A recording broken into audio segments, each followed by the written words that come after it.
Sebenarnya kalau nak ikut dari fizikal saya lah, orang dah cakap saya kurus macam-macam, saya kena hentam sebenarnya. Orang cakap saya ambil macam-macam lah. Barang terlarang lah. Sebenarnya tak. Dia orang tak kenal saya, dia orang tak duduk sebumbung dengan saya. Sebab saya makan banyak pun saya tak naik apa semua. Tapi saya cuba ikhtiar, saya cuba berubat perubatan Islam apa semua. Saya time tu saya agak terkejut lah. Saya pergi berubat apa semua. Bila ni dia cakap memang saya kena buatan, kena ada orang hantar apa semua. Dan pengalaman saya berubat lah, ada satu pengalaman ni agak ekstrim ke? Ekstrim lah. Keluar benang dekat pusat saya, benang kelam putih. So ustaz tu suruh saya pegang bantal apa semua, ingat Allah, mengucap. Dia cakap, dia tarik tu macam orang hiris, keluar darah cuk cuk cuk. Panjang bang?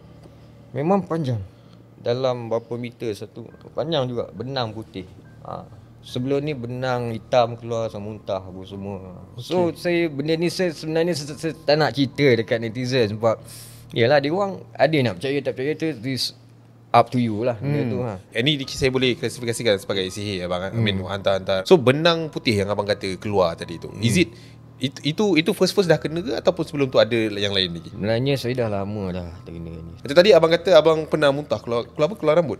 Keluar benang juga kali hitam. Itu tahun bila bang kalau boleh? Itu 2000, lama dah sebenarnya. Itu selepas saya keluar One Million tu. 2010, 2011, sebelum saya masuk Mojo. Sebelum Mojo. Yang itu macam mana pula abang sense waktu tu?